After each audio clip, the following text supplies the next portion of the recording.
Renungan Prapaskah 2022 dalam nama Bapa dan Putera dan Roh Kudus. Amin. Salam sehat semuanya saja saudara-saudariku terkasih, berkah dalam. Selamat jumpa kembali saudara-saudariku terkasih pada kesempatan renungan ini yang sudah cukup lama. Saya juga renungannya juga ikut berpuasa. Nah, di hari-hari terakhir masa Prapaskah ini, marilah kita melihat kembali perjalanan hidup kita selama ini dengan jujur dan rendah hati. Adapun tema Prapaskah tahun ini, tinggal dalam Kristus, berbela rasa dan berpengharapan. Pertanyaannya adalah, apakah langkah pertobatan kita sebagus dengan tema tersebut? Banyak usaha dan langkah-langkah yang dilakukan yang tentu saja tidak sekedar kumpul bersama, sarasean dan doa, namun juga berbagai macam wujud amal baik, amal kasih, baik secara pribadi maupun kelompok. Banyak yang terdampak COVID-19 dan kita mencoba mencari solusinya. Dampak itu meliputi segi-segi rohani dan jasmani tentu saja dalam segi ekonomi maupun segi peribadatan. Dalam segi ekonomi, bagaimana membantu yang terdampak dengan berbagai macam cara, baik pribadi maupun kelompok. Ada bantuan yang berupa siap saji, ada bantuan bahan mentah, sembako, dan tentu saja ada bantuan untuk usaha dengan berbagai macam cara. Tentang peribadatan tentu selaras dengan keadaan kita masing-masing. Ada yang mengatur peribadatan super keras, ada yang cukup keras, ada yang sedikit longgar. Karena apa? Karena memang masing-masing tempat tentu beda warnanya. Ada yang jalur hitam pekat dulu loh ini ya. Ada yang merah, ada yang hijau, ada yang kuning, dan ada yang putih. Namun yang sama dari semuanya itu adalah ajakan untuk disiplin melaksanakan protokol kesehatan. Dan tentu saja tidak boleh takut, namun juga tidak boleh sembrono. Saudara-saudariku terkasih, masa Prapaskah dibuka dengan nubuat Yoel, Nabi Yoel yang menjadi kunci dari pertobatan yang disaranai dengan puasa dan pantang. Tuhan bersabda, koyakkanlah hatimu dan jangan pakaianmu. Berbaliklah kepada Tuhan Allahmu, sebab Ia pengasih dan penyayang, panjang sabar dan berlimpah kasih setia, dan seterusnya dan seterusnya. Kenapa begitu? Ya, dengan mengoyakkan pakaian, semua orang akan tahu kalau kita bertobat, yang ujung-ujungnya hanya akan pamer. Kilo, aku poso. Nah, dalam Injil suci Yesus berkata, hati-hatilah, jangan sampai melakukan kewajiban agamamu di hadapan orang supaya dilihat. Kamu dipuji, tapi awas ya, di belakang layar jangan sampai kamu berbuat keji. Tidak klop dong. Nah, puasa, sedekah, ataupun berdoa, bila dilihat orang itu halal-halal saja, tidak masalah. Tetapi jangan sampai kita punya maksud seperti itu. Sedekah, berdoa, puasa, ben didelokmu wong. Itu namanya pamer. Nah, minggu pertama Prapaskah kita baca Injil Lukas 4, 1-13. Wah, ini super hebat. Tuhan tidak hanya menyuruh, namun ngelakoni, menjalani sendiri, yaitu berpuasa 40 hari, tidak dahar, tidak ngunjuk. Memang sebelum go public, Yesus dibaptis dan dilanjutkan dengan berpuasa. Maneges kersa dalem Allah yang Rama, agar tetap setia padanya. Dan ini ditunjukkan kala dia digoda. Bagi saya, godaan pertama itulah yang paling mengesan. Kenapa? Setan memang pinter, tetapi akhirnya keblinger. Bagaimana tidak pinter coba? Saat Yesus itu lapar, Yesus digoda agar menjadikan batu-batu di sekitarnya itu menjadi roti. Namun Yesus tidak tergoda. Makanya kalau memang betul-betul puasa, ya tidak akan tergoda meskipun di depannya ada banyak makanan. Cukup ngulu itu, elok tenan. Nah, godaan kedua dan ketiga itu jelas-jelas ngawur. Nah, namanya godaan itu memang ngawur. Itu godaan kuasa dan gengsi. Gusti ora butuh kabeh kuwi. Gengsi, kuasa, ora butuh. Nah, disitulah setan ngetokke bodone.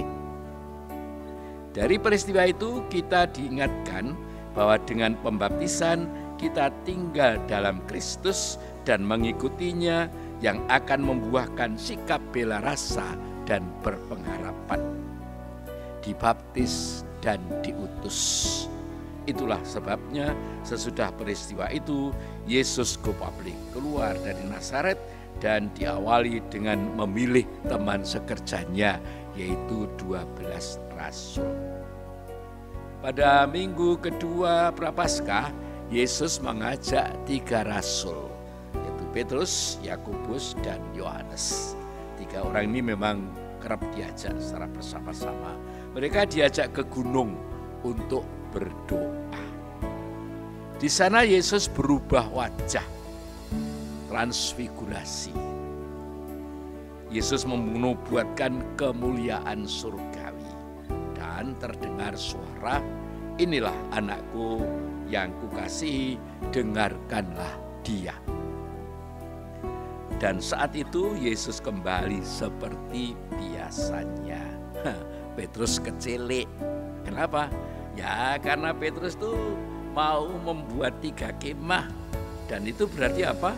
Berarti dia tidak mau pulang karena di bawah banyak pekerjaan. Tetapi Yesus mengajak mereka pulang.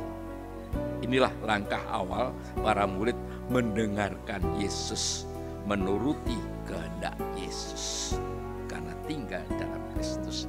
Dan kita tahu semua, setelah kembali dari gunung, mulailah banyak pekerjaan yang harus digarap dan banyak tantangan, godaan, bahkan permusuhan dari orang-orang yang iri hati dan takut. Padahal Yesus mengajak mereka untuk mengikuti perjalanan hidupnya biar selamat tinggal dalam Kristus. Sejenak tentang para rasul. Mereka itu ya orang-orang biasa saja, tidak ada yang istimewa. Namun karena dipilih Tuhan, kadang-kadang muncul sikap-sikap istimewa. Maksudnya misalnya sedikit sombong yang membuat mereka sering bertengkar satu sama lain, memperebutkan kedudukan. Jadi juga kadang mereka merasa sok suci, juga kayak orang-orang Farisi dan ahli kitab, dan masih banyak contoh-contoh lainnya. Begitulah, mereka pun memang masih manusia biasa, maka setiap hari Yesus memoles mereka dengan ajaran-ajaran, meskipun Yesus tetap memberikan kebebasan kepada mereka. Dalam minggu ketiga masa Prapaskah, kita melihat hal seperti itu. Para Farisi dan ahli kitab yang sok suci itu prihatin. Sepertinya kelihatannya prihatin. lalu datang kepada Yesus karena mendengar kabar tentang orang-orang Galilea yang dibunuh Pilatus dan darahnya dicampur dengan darah korban. Farisi dan ahli kitab itu nampaknya aja prihatin. Namun sebetulnya mereka itu masih berkutat pada pendapat bahwa kesengsaraan itu akibat dosa. Jadi ya rada nyukurke. Maka Yesus meng-KO mereka dengan kata-kata, kalau kamu tidak bertobat, kamu akan binasa dengan cara demikian. Betul-betul KO ini. Namun sebetulnya pukulan KO Yesus itu sekaligus juga ajaan untuk sadar diri dan bertobat. Nah, kadang kita juga seperti itu. Namun kita lupa bahwa kita pun tak bebas dari dosa. Mari kita juga prihatin akan kelemahan kita sendiri dan berusaha mencari cara untuk mengatasinya. Jangan sok suci, nanti di KO Gusti. Dalam minggu keempat Prapaskah, lagi-lagi Yesus mengingatkan para orang yang sok suci dengan perumpamaan si ragil, si bungsu yang mursal, tetapi kembali pulang, dan si mbarep, si sulung yang tidak mau menerima karena merasa belum pernah bersalah. Tak mau menerima si mursal kembali baik. Ternyata sikap si sulung ini merupakan virus laten yang sangat berbahaya. Penyakit menular yang belum pernah tuntas sampai sekarang ini, yang sulit dicari obatnya. Ya dalam masyarakat, ya mungkin juga terjadi dalam gereja. Ini yang perlu kita waspadai dalam diri kita sendiri. Maka kita diajak mengikuti jejak langkah sang ayah yang menerima si ragil atau si bungsu kembali dan mengajak semua orang bersuka cita. Sang ayah tidak mengungkit-ungkit masa lalu si ragil. Sikap seayah inilah yang membuat si ragil berani pulang kembali. Ning yo angel tenang. Nah, bagaimana dengan minggu kelima Prapaskah? Tidak jauh berbeda. Lagi-lagi orang-orang Farisi dan para ahli kitab yang sok suci itu berulah. Mereka menyeret perempuan berdosa ke hadapan Yesus untuk mencobai Yesus dengan mendasarkan diri pada perintah Musa. Mereka lupa bahwa untuk merajam orang ada aturannya, yaitu yang bersih hatinya. Tidak sembarang lempar saja loh, seperti model demo-demo itu asal lempar saja. Maka Yesus mengingatkan mereka akan aturan itu dengan berkata, barang siapa di antara kamu tidak berdosa, hendaklah ia yang pertama melemparkan batu kepada perempuan ini. Kata-kata Yesus itu ternyata membongkar kedok yang sok suci tadi. Arah mereka bukan si perempuan itu sebetulnya, melainkan Yesus. Mereka ingin mencari-cari kesalahan Yesus. Kalau Yesus menjawab, ya rajam saja. Berarti Yesus melawan ajaran kasihnya sendiri.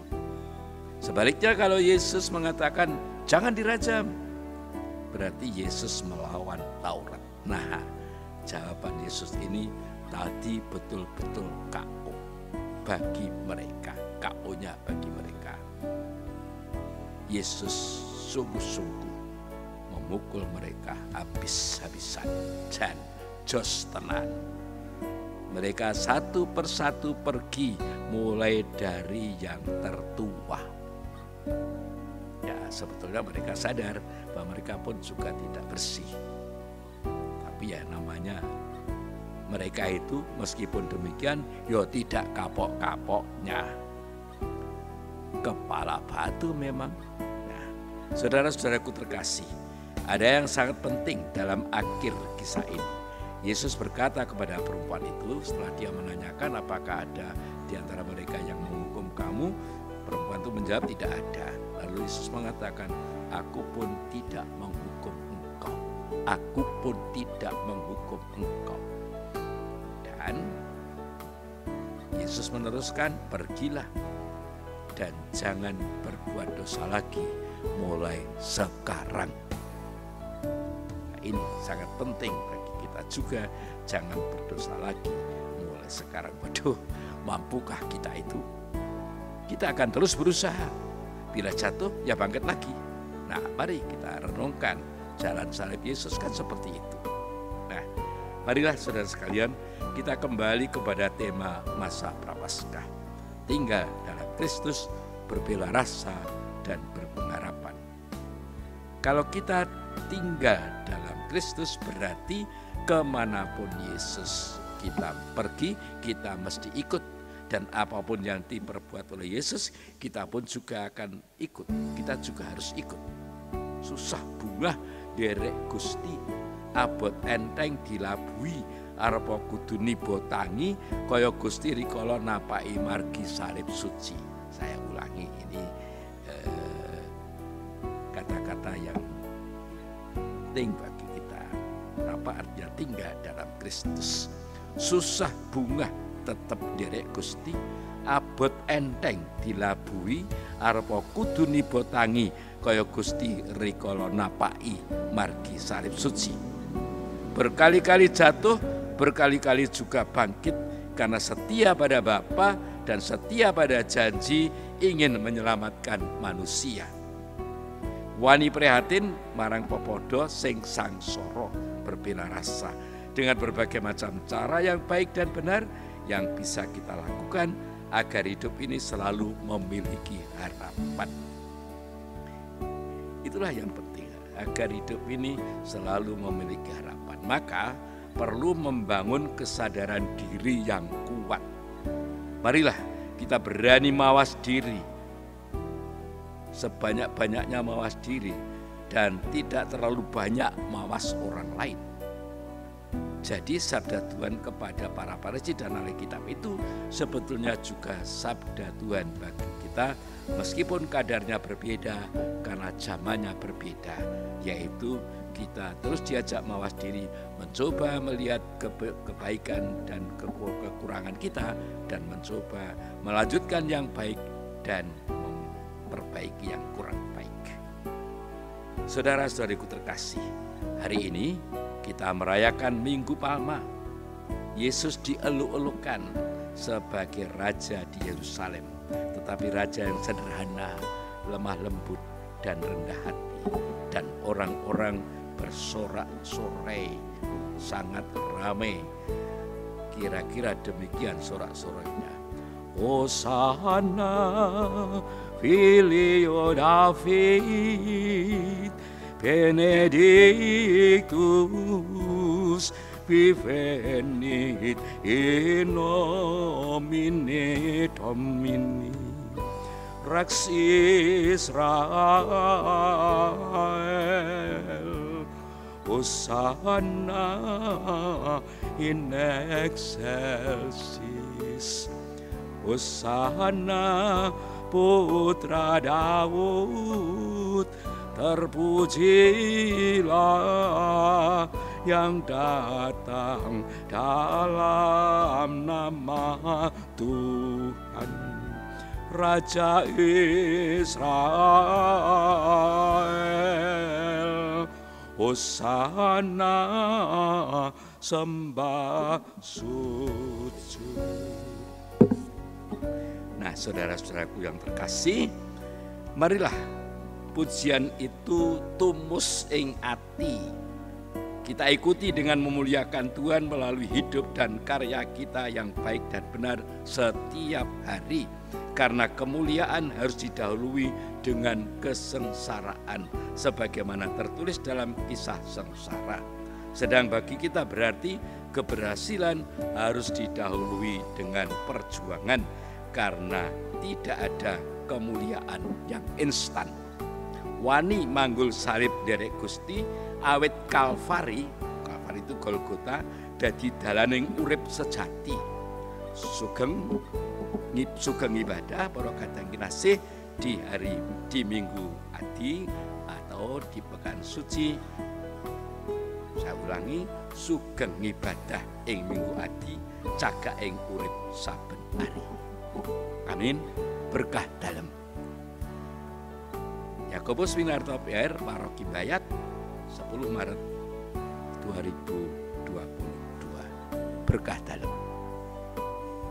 Tuhan bersamamu dan bersama roh.